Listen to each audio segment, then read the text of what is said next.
For all those people who say from the river to the sea, Palestine will be free, I often ask them, do you know from which river and to what sea? And you'll be surprised to know, of course, that most people in India, like most people in various parts of the world, do not know which river and what sea. Because once you know which river and what sea, you will know that this means that Israel as a country will not exist if this slogan were to come true. And why should we wish that the only tiny homeland for the Jews in the whole wide world should not exist? Why should we deny their right to exist? This is fundamentally wrong.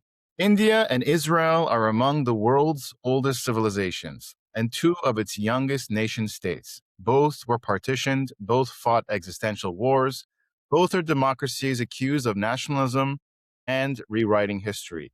So what's really going on? Are India and Israel simply defending themselves, or are they civilizational states reshaping the global order? Today, I'm joined by historian Hindol Sengupta to explore the striking parallels between Hindus and Jews. Hindol, welcome. Thank you for joining me. Thank you, Daniel. I'm most happy to be here joining you in this conversation. Are India and Israel misunderstood in the same way? What are your thoughts on that? 2 or 3 things are worth contemplating here, Daniel. Obviously, when an analogy is drawn, some people would immediately jump to the point that, well, how can there be a comparison? Israel is so much smaller, India is so much larger, the population size diversity, and so on and so forth. However, in a few key aspects, I do believe that Israel and indeed India have a fundamental commonality that most people either don't understand or they refuse to understand. Now, this commonality is the following. India, while India has existed for a long time in various shapes and forms, for a long time, India was conquered, invaded, colonized. And in fact, for the Hindu population of India, for them to, in a sense, carve out a homeland in which they would be in political control, that faced significant challenges over 1,000 years. This does not mean there weren't great Hindu kingdoms, but they were constantly challenged for a long time because of the invasions, because of the conquest, and then, of course, because of colonization. Now, of course, the Israelis, the Jews, have long held that they have a unique homeland. And until the creation of Israel, my Jewish friends tell me that in various parts of the world, the Jews would gather together every year and, in a sense, make a promise to themselves next year in Jerusalem, hoping that next year, as it were, the common aspiration of the people to have a unique homeland for themselves. While there is, of course, a lot of nuance in these two stories, but this desire for an identity tied to a land which one could call a unique homeland is absolutely common both for the Jews in Israel and indeed for the Hindus in India. Please remember, India has never, and the Hindus of India have never sought to conquer and devastate and annihilate other cultures and civilizations. All they have ever wanted is that they should have a homeland which is tied to their, in a sense, their civilizational attributes. And this is often mistaken. People think, oh, well, if it's the homeland for the Hindus, does that mean no one else has place in it? Not at all. But as we will discuss, hopefully, as we go forward in the conversation, all civilizations have unique cultural attributes. And those attributes are identified with their homeland. That doesn't mean Israel is a diverse society. India is almost uniquely diverse. Of course, all that is true. But there is something unique to Hindu India. There is a foundation.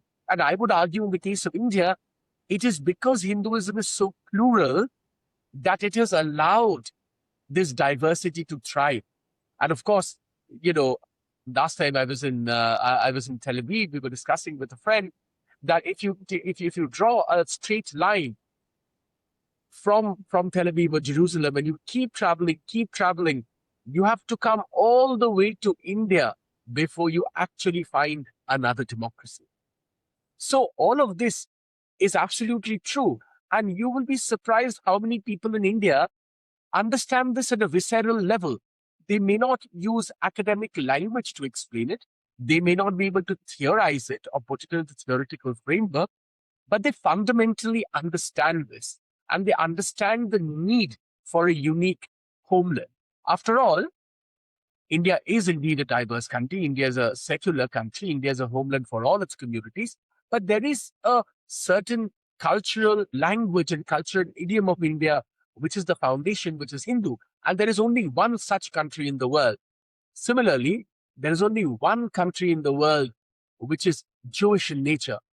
It has other communities thriving in it, but there is only one defined homeland, as it were, at the moment, which is directly connected to the to Judaism as a faith, and that is Israel. It's impossible for us to ignore these things and not see the direct connection between these ideas. Now, are India and Israel civilizational states rather than conventional nation states? And why does the term civilizational state make some Western thinkers uncomfortable? I do think both Israel and India are civilizational states. Of course, the Indian government itself says that it's a civilizational state these days. By the way, let me also tell you and tell your audience that India is a civilizational state, which is the subject of a new book of mine, which will be out maybe next year. There was no debate among the founding fathers and mothers of the independent Republic of India in 1947, when India gained freedom from British rule. All of them, if you read people like Jawaharlal Nehru, if you read Mahatma Gandhi, if you read Sardar Vallabhbhai Patel, no matter who you read among that pantheon of people, they all agreed that yes, it is important for India to be a Westphalian state with a constitution and indeed defined itself as such. But India's nationhood does not come merely from the Westphalian model.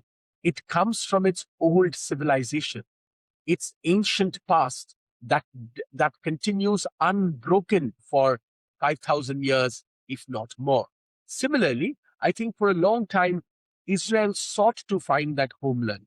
It also has a long, illustrious history, but it was looking for a long time to find that homeland, to put down its identity in terms of sheer land. And of course, Jerusalem, I mean, we all know the history, is obviously the land with which the Jews are most intimately associated with.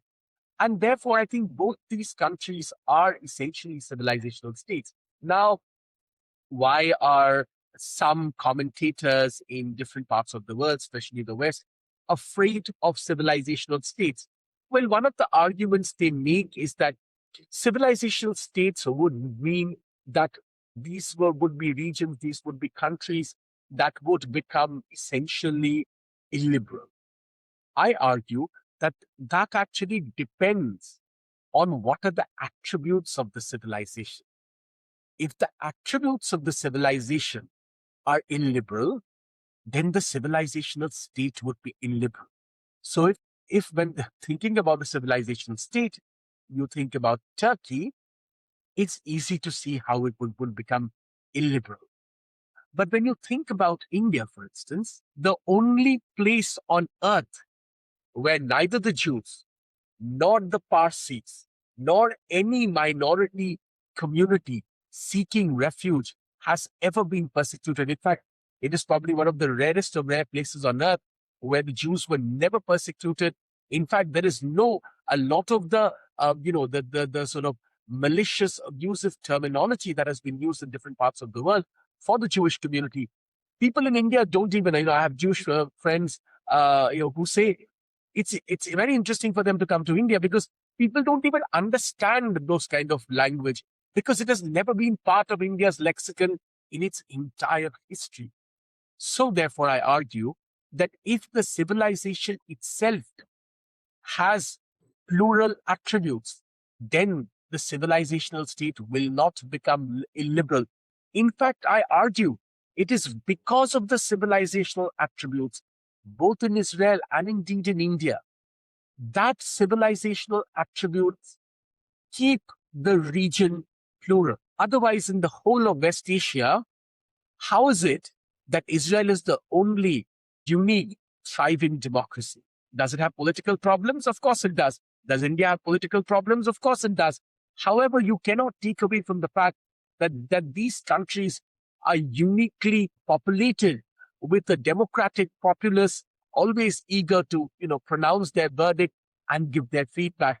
This we do not see in many other parts of the world. Therefore, again, to go back to my core argument, if the civilization itself is plural, then the civilizational state will be plural. Why are India and Israel both accused of majoritarianism? Look, this always used to amuse me because if you look at India's freedom movement and you look at the number of people of various backgrounds who've become Indian presidents and Indian chief ministers of various states and so on and so forth, our social life, our economic life, in every aspect of our life.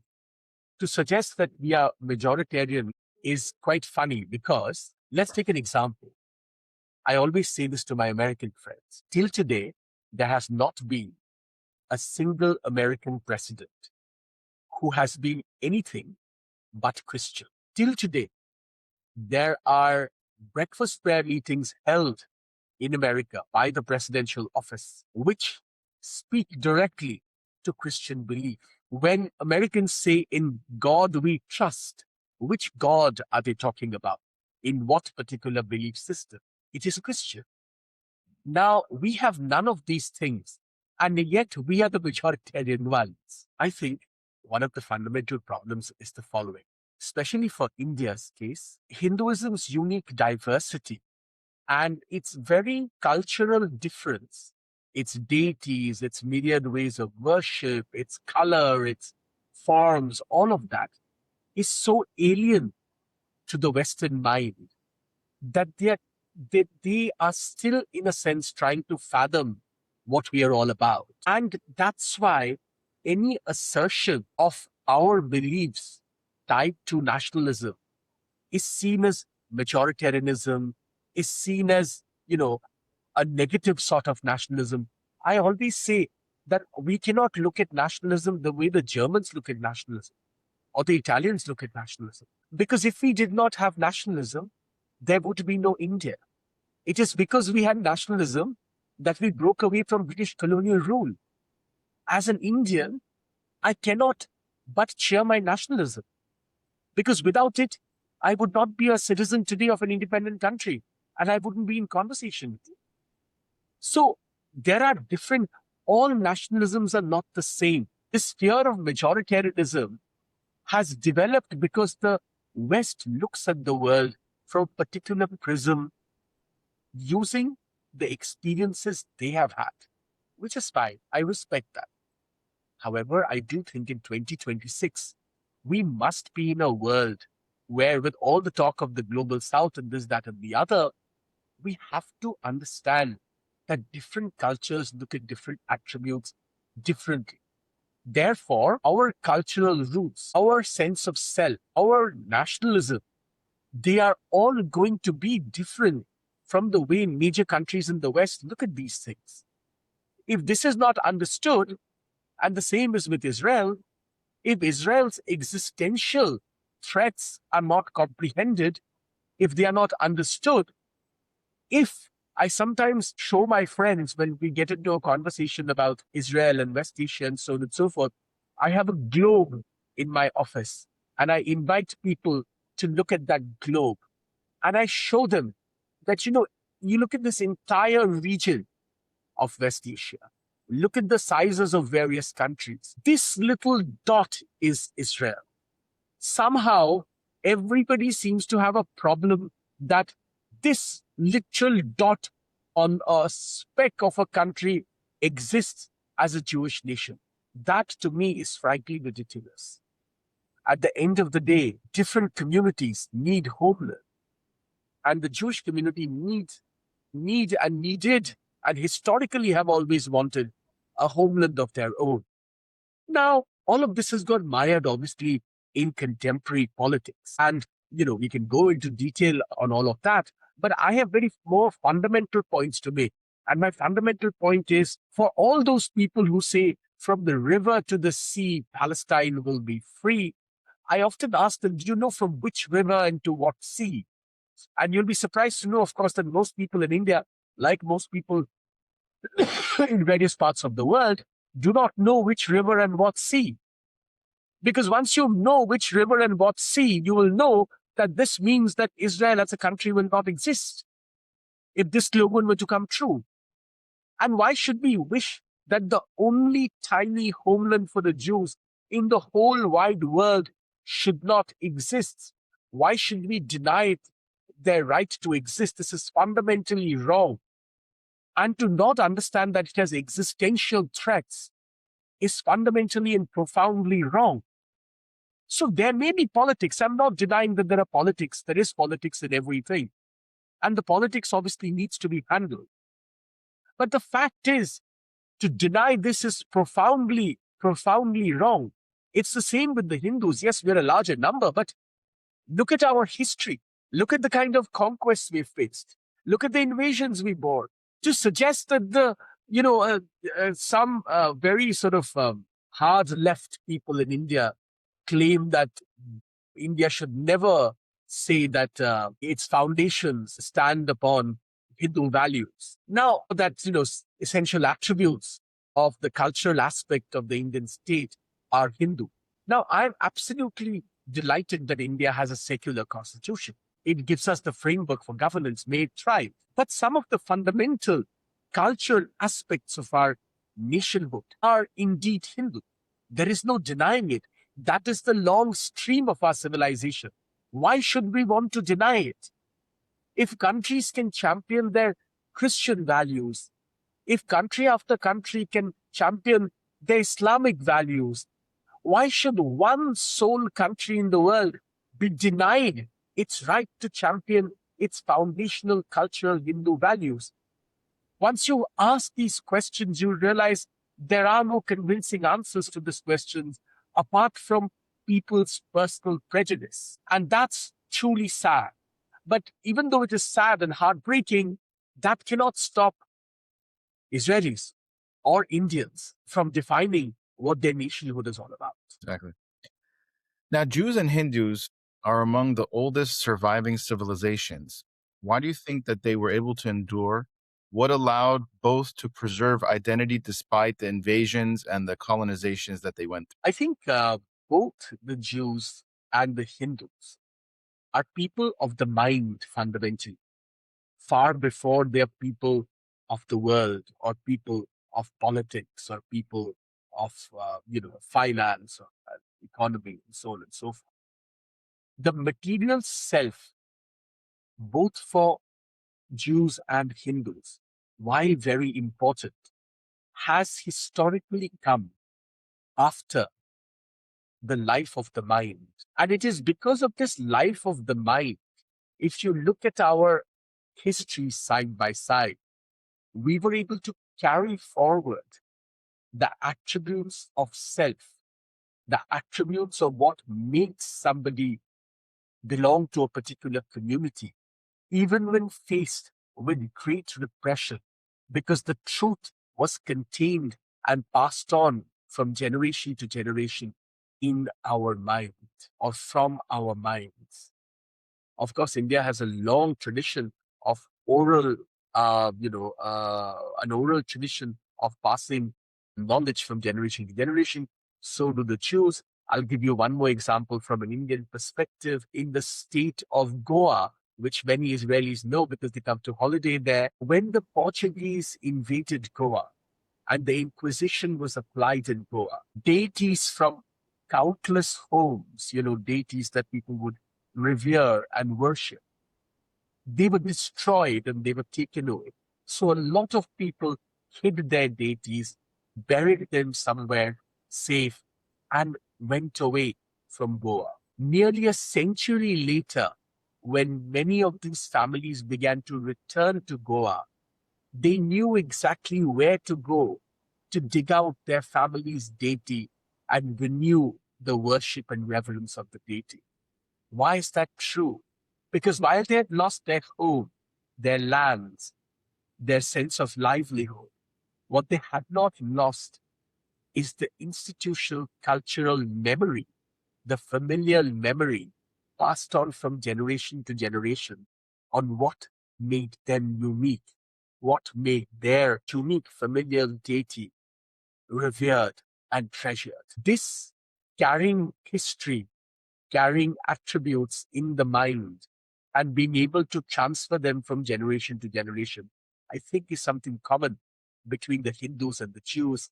And I think this life of the mind, which is a shared attribute between these two very old peoples, has allowed them to thrive despite sometimes almost impossible odds. Now, something I hear over and over again is that India never had anti-Semitism.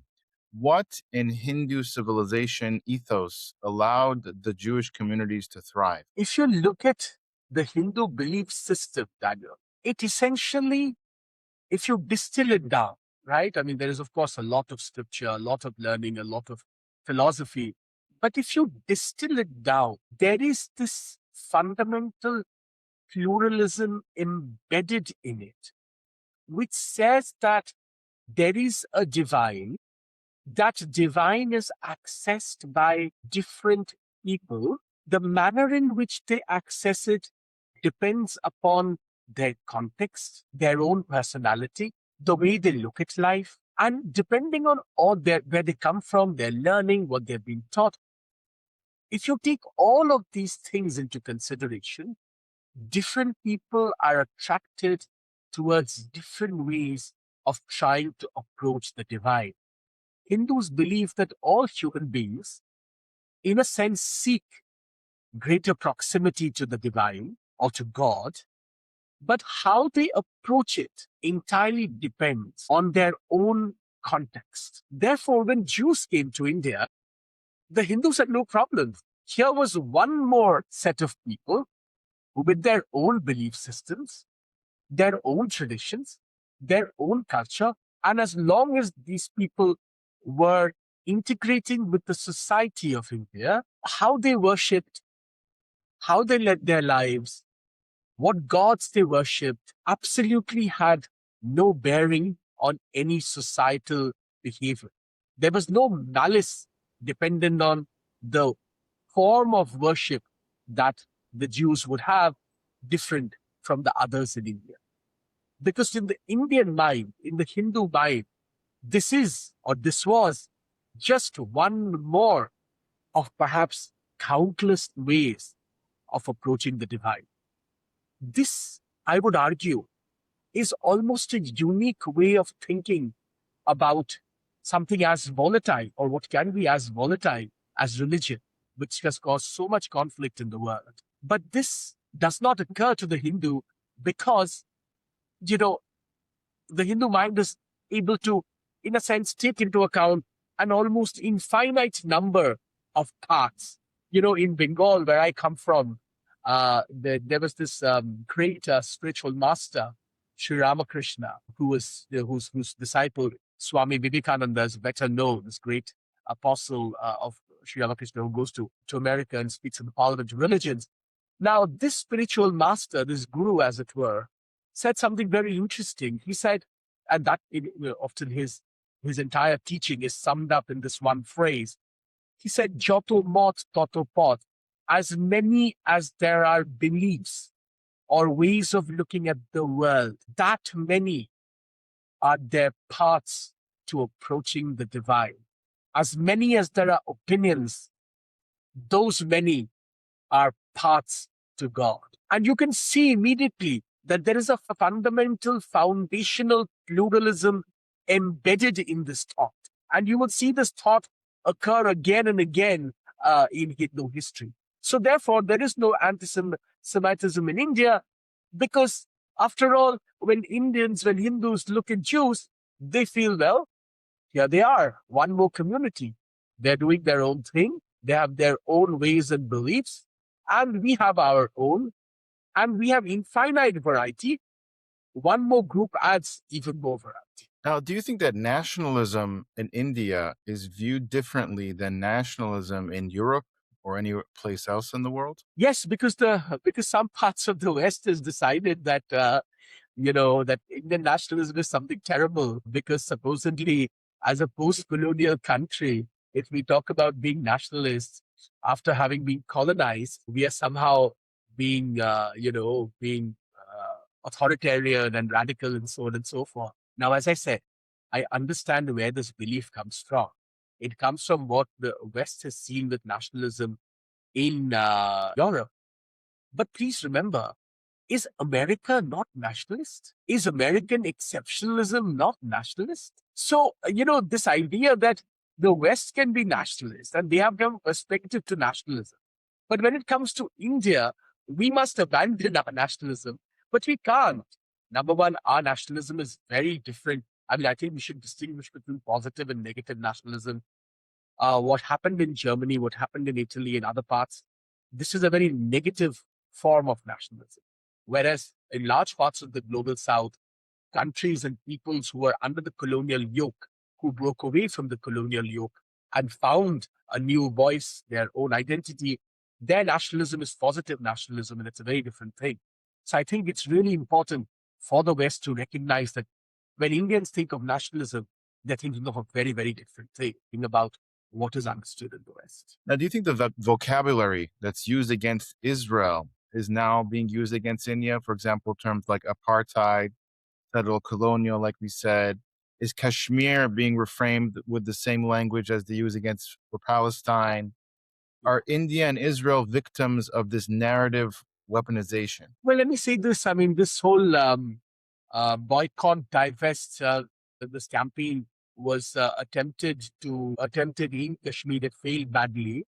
But yes, absolutely. In the minds of the global hard left, there is a constant equating of the two situations. And this, of course, as an Indian, I realize how absolutely absurd the whole thing is. But it has been tried. It has been tried again and again to give it new kind of momentum. I think there are parts of the radical left in various parts of the world which are trying to couple these things to build a global narrative about these things, right? And because I think, after all, Israel is quite small, so they want to take this campaign and play it out on a much bigger canvas, which, of course, they feel India would be perfect for it. We are very cognizant of things like this and we understand where they come from. And we are determined to, in a sense, push back against them because they have they have no connection to reality. I mean, India is a constant sufferer, as it were, of terrorism. India faces constant Islamist terrorism from Pakistan, from nefarious elements from Pakistan. Now, there are elements which seem to be rising in Bangladesh. So we have a very critical security situation where we face extreme challenges on many fronts. Just because the hard left views all our efforts towards security through these kind of lenses does not mean that we will give up on our security goals. We have to maintain our security goals. This Article 370, you may have heard about this in Kashmir, which was lifted, integrating Kashmir completely and constitutionally with India. It had some sort of a autonomous status, though at the time when the autonomous status was given, it was supposed to be temporary. Now, temporary became 6 decades in India. So, we are trying to protect ourselves and our sovereignty from every direction, and we are in a difficult. And I think our Israeli friends understand this. While we are certainly larger, we are also in a very hostile neighborhood. Quite like Israel, we are surrounded by hostile elements and countries, or at least groups within countries who feel nothing and who will never feel anything but hostility towards India.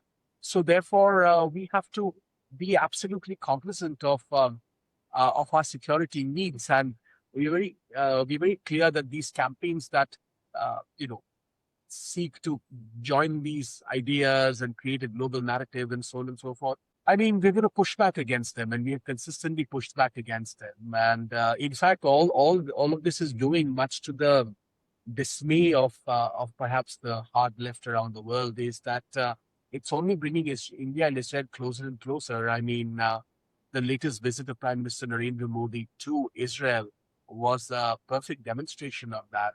This was a historic visit in many ways, and the reception Prime Minister Modi received also, of course, was historic. And I think really it will go down in history as a marker in the long journey between India and Israel. Something fundamental has shifted. And I think something more profound is going to emerge in this relationship going forward. And yeah, I mean, we are cognizant of all these narrative wars, but it's only bringing the two countries close together. Thank you for bringing up the Prime Minister's visit to Israel. What was your thoughts on that? If you can go a little bit more in detail of things that struck you the most from that visit. I mean, of course, the very fact that he went, I mean, obviously, there were a lot of geopolitical issues that had to be taken into account, the timing and so on and so forth. I think it was a very, many ways, Indian foreign policy has always been fairly moderate and fairly middle path. You know, I think this, in a sense, was a fairly dramatic move. And I think that the Prime Minister decided to go at a time like this was dramatic in every sense. And I think for a long time, India's relationship with Israel, while ties in areas like defense and others have consistently grown, there was some hesitation in the system. And of course, there's, you know, I have no qualms in mentioning where that hesitation came from, especially in an earlier era. Some people felt that because India has a large Muslim population, getting close to Israel or empathize with Israel will be a problem. Now, I find that logic absolutely ridiculous. I don't agree with that logic. I don't buy that logic. Indian Muslims are Indian Muslims. You know, they worry about their own country, their own livelihoods, what they want to do in their lives, and so on and so forth. To always think that everybody is connected to everyone else and everything has an impact somewhere else is fundamentally a wrong way of looking. I think at the end of the day, we need to, try and see that there is a reason why India and Israel have come together, and I think now is a time when the hesitation has fallen apart. I don't think people are hesitant anymore in embracing Israel and embracing what the two countries can do together. I think there's a long journey ahead, and no doubt we will do wonderful things. Do you think that democracies can confront political Islam without being labeled as intolerant? And do you see a difference in how India and Israel differ in handling Islamist extremism? Let me take off from what I was saying in my last answer. I think in my last answer, I was just telling you that the hesitation has fallen apart. The hesitation of embracing Israel that existed in India for a long time does not exist in large swaths of India and its political life anymore. There are reasons for this. One is that as the world gets more complex, as the world becomes, in a sense, more real and more realistic, we have to all take a realist posture. And in that realist posture, it's quite clear to see that both India and Israel have many things to give to one another. One classic thing is this battle against radical Islam. Now, radical Islam has very dramatically impacted India. It certainly has dramatically impacted Israel. And in fact, India is surrounded at the moment, quite like Israel, by elements of radical Islam. You look at Bangladesh, you look at Pakistan, of course. There are some parts of other parts of South Asia where these elements exist and they're consistently trying to attack India. Now, because these two countries both understand to a great deal what the problem really is, they have the tools to fight the problem. They have the tools to share intelligence. They have the tools to share defense and other mechanics and equipment. They have the tools to share strategy and build a comprehensive force against radical Islam. The other thing, of course, is in technology. Israel has always been very, very strong in certain kinds of technology. India itself is building more and more of its intelligence capabilities, including in financial technology. Again, these two countries can do a lot together in this domain in technology. In agriculture, most people don't talk about agriculture. India is a major agrarian power, but its productivity remains quite low. Israel, of course, is a leading light of the world in showing how productivity can be extracted from small areas of land.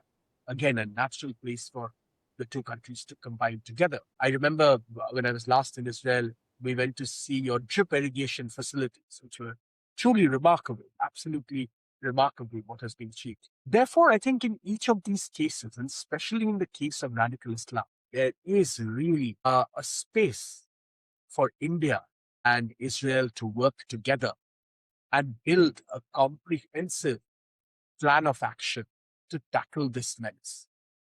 Please remember, fighting radical Islam is not just about on ground. A lot of it is fighting radical Islam on technological platforms, on cyber attack, issues of cyber attack, on trying to cripple vital technological frameworks and infrastructure, all of which is being tried again and again. And I think it's important that India and Israel work together in confronting this fairly comprehensive mix. You think that the West is capable of distinguishing between Islam and radical Islam? And is this radical ideology harder to defeat than, a conventional army? I think some parts of the West understand this distinction. Many other parts of the West cannot make this distinction.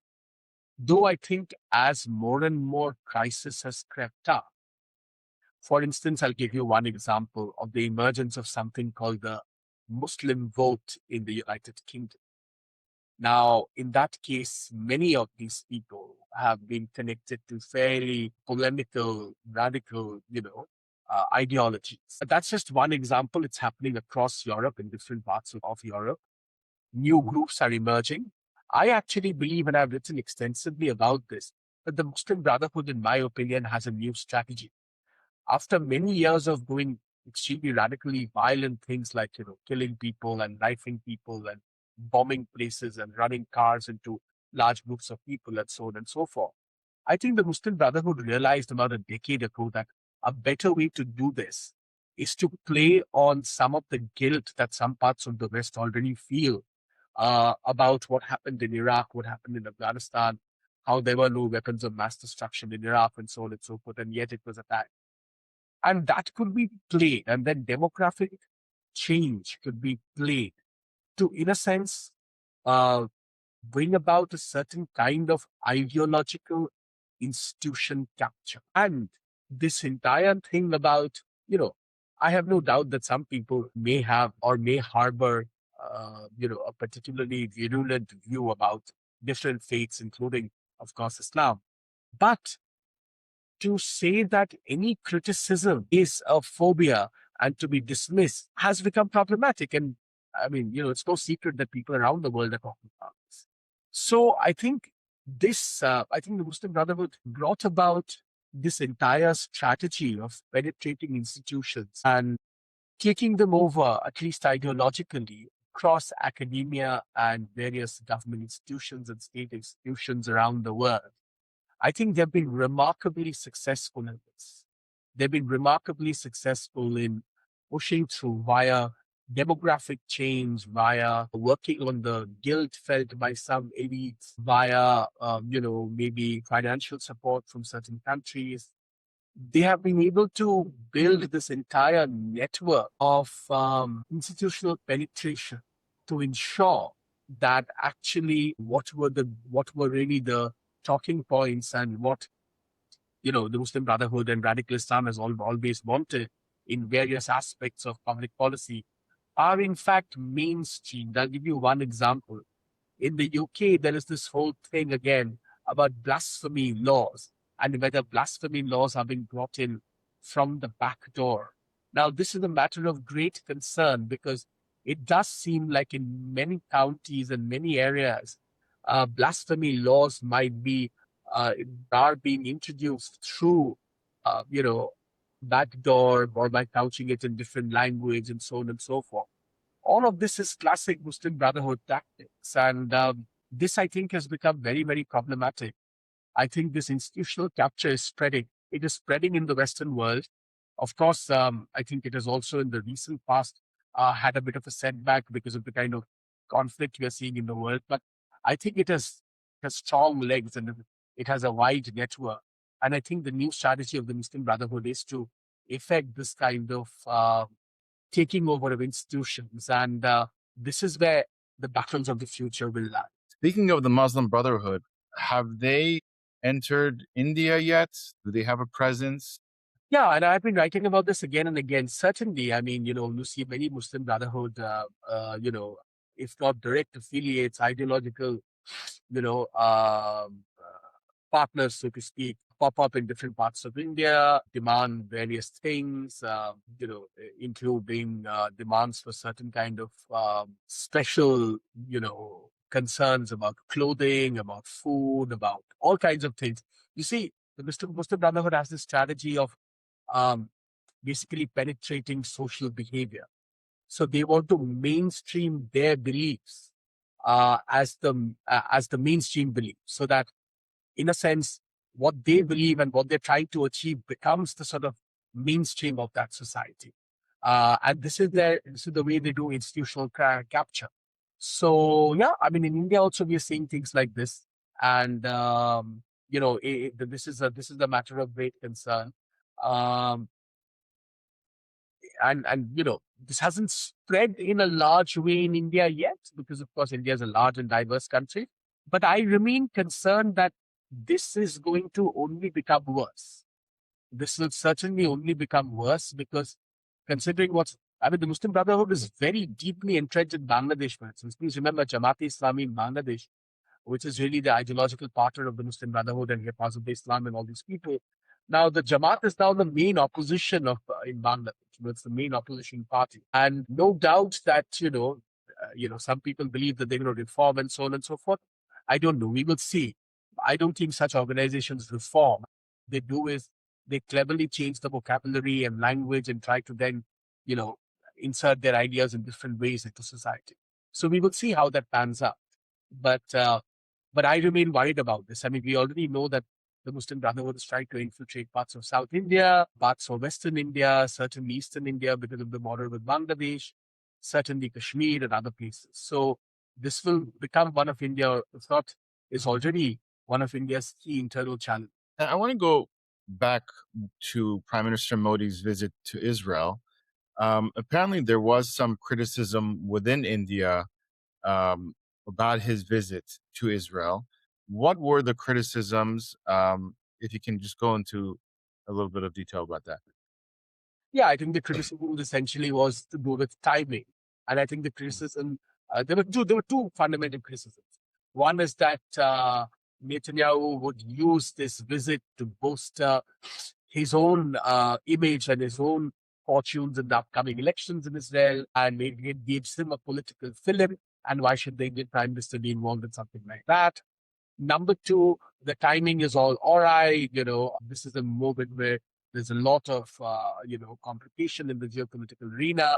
Is this the right time to go to Israel, where most people would be deferring such visits? And especially because the bombing of Iran started very soon afterwards, this criticism became a little more strident. So now, my opinion about all of this is the following.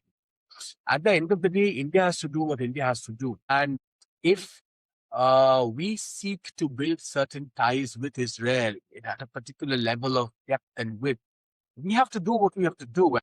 The Prime Minister and the Ministry of External Affairs, no doubt, thought about this carefully and decided that this is a leap of faith that they wanted to take.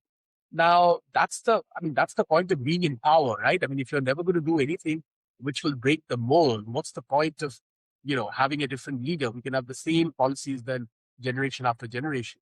Obviously, new leaders, new leadership will have to take leaps of faith. And I think this really was a leap of faith. Optimistic about it, I do believe, and I'm a firm believer that India and Israel can and should do much more together. And I think this is just the beginning. Whether that will play out in exactly the same way as I'm imagining, we will see in the future. But I do think, yes, there was criticism, but this was an educated leap of faith, as it were, that the Indian government took. Now, apparently, there are some segments of India's elite that resist the idea of India as a great power. Why do you feel that, some intellectuals, they fear national ambition, they look at civilizational confidence as like chauvinism? Can you speak a little bit about that? Yeah, yeah, this is true. This has always been known. A lot of researchers who worked on this have pointed this out that for a long time, India was uncomfortable talking about itself as a rising power, defining the fact that it wants to rise in the world, and so on and so forth. Now, I understand the hesitation. We were poor for a long time. We had a lot of dysfunctionalities in our society and government, and so on and so forth. But, we always had the size and the ambition. And certainly our founding fathers and mothers never had a doubt that India will rise to a place of prominence in the world. I think we had bureaucratic hesitation. We were also mired with a certain kind of, hard left belief that actually didn't even see India as a nation. I mean, if you talk to people like that, they will say there is no such thing as India. Indian nation doesn't exist. This, that, and the other. And there are many nations in India and all kinds of things. But I mean, one can't. I mean, there are a lot of viewpoints that one finds interesting, and these viewpoints exist. But yes, certainly there was a certain diffidence in charting out India's path and proclaiming. I'm sorry, that this is the path that we want. But I think that hesitation is gone now, and I think more than ever before, we are happy to say that we would like to, chart out this path. Do you think that economic success in general triggers ideological backlash? For example, Israel recently has technological success in different areas. Do you think that's also what increased the hostility towards? I mean, look, obviously people were less hostile to India, for instance, when India wasn't among the top 5 economies in the world, right? I mean, failure does not, encourage people to waste time to criticize you. I mean, if Israel was not so powerful as a country in its defense, if it didn't have the kind of technological skills that it possesses and its ability to deploy technology at a mass level, obviously a lot of people would have less to complain about. Success breeds a particular kind of anxiety. And the more successful Israel gets, the more successful India gets, there will, of course, be anxiety.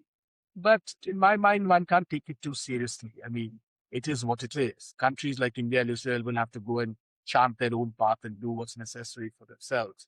If we get mired too much into what other people feel about us, that's not enough. Now, it seems like Hindu studies at universities, they're often led by critics of Hinduism.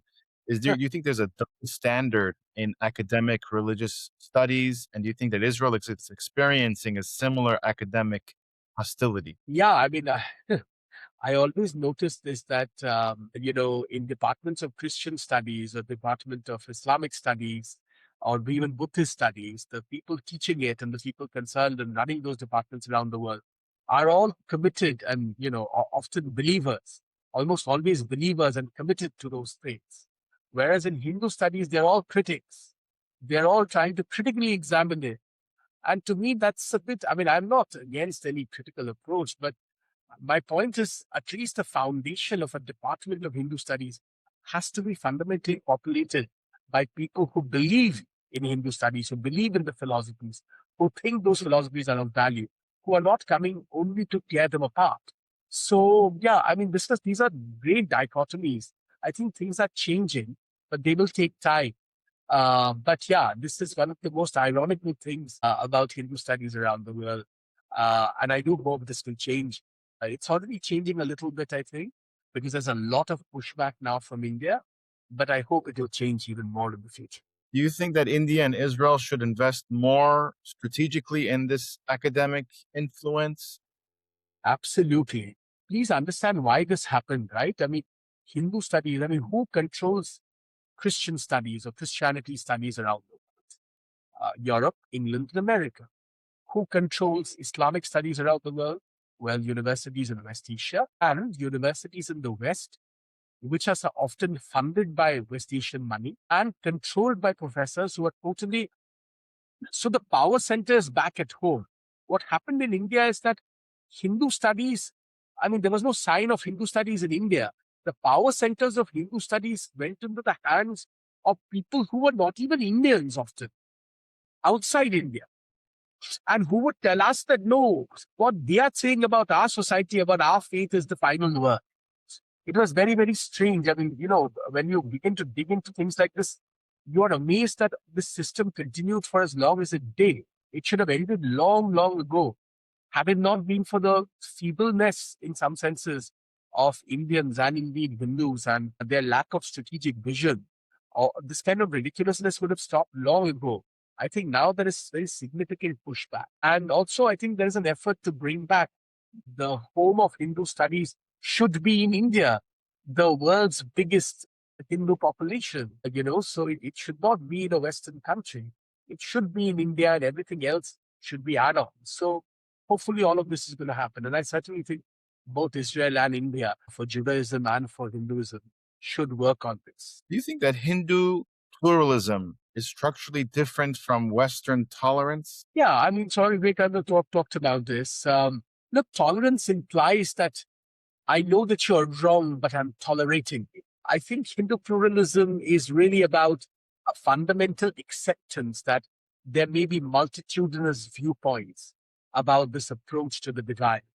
And each of those multitudinous views, as long as they come from a good place and an honest heart and an honest commitment and an honest search, um, is entirely valid. So I think in moral and ethical terms, the idea of tolerance and the idea of respect are two entirely different things.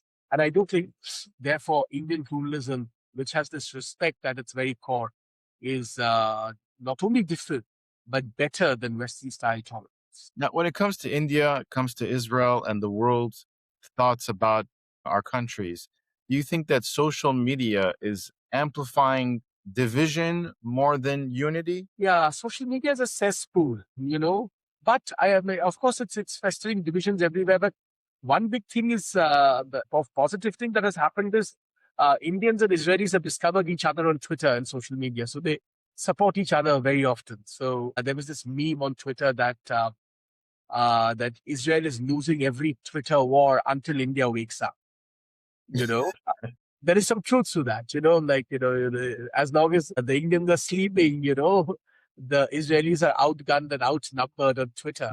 But once the millions of Indians join the conversation, it becomes a very different ballgame, right? So so that's the positive that has emerged out of this. But yeah, otherwise, of course, social media is a bit of a cesspool. Yeah, just to add to that, I interviewed Abhijit Iyer Mitra. Yeah, friend of mine. Who's become a friend of mine. Yeah, he's a friend of mine too.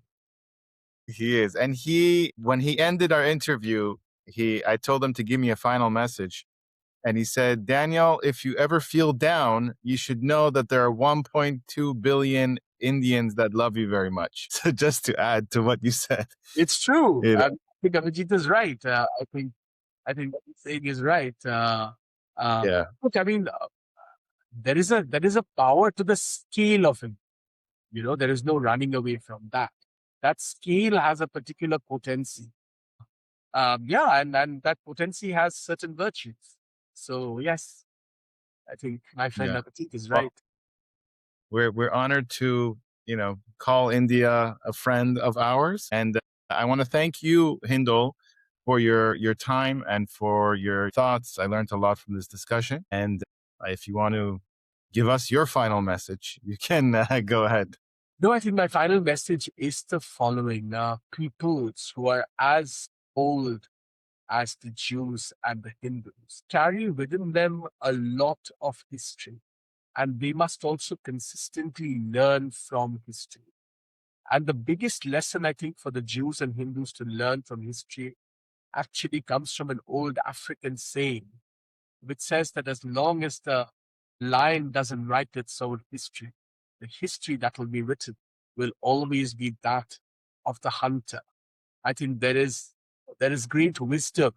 The Africans are also old people, as it were, many tribes, old history. So they understand this, and this wonderful African saying, they understand this, and I think this has great value and potency, both for the Hindus and the Jews, and we should never forget it. We must carve our own history, our own way. Thank you, Hindol. Truly appreciate it. Wishing you all the best. Thank you. Thank you very much, Daniel. I really enjoyed our conversation. Thanks very much for having me on your wonderful channel. Thank you very much. If you have a 401k or an IRA, please listen. Gold is at record highs.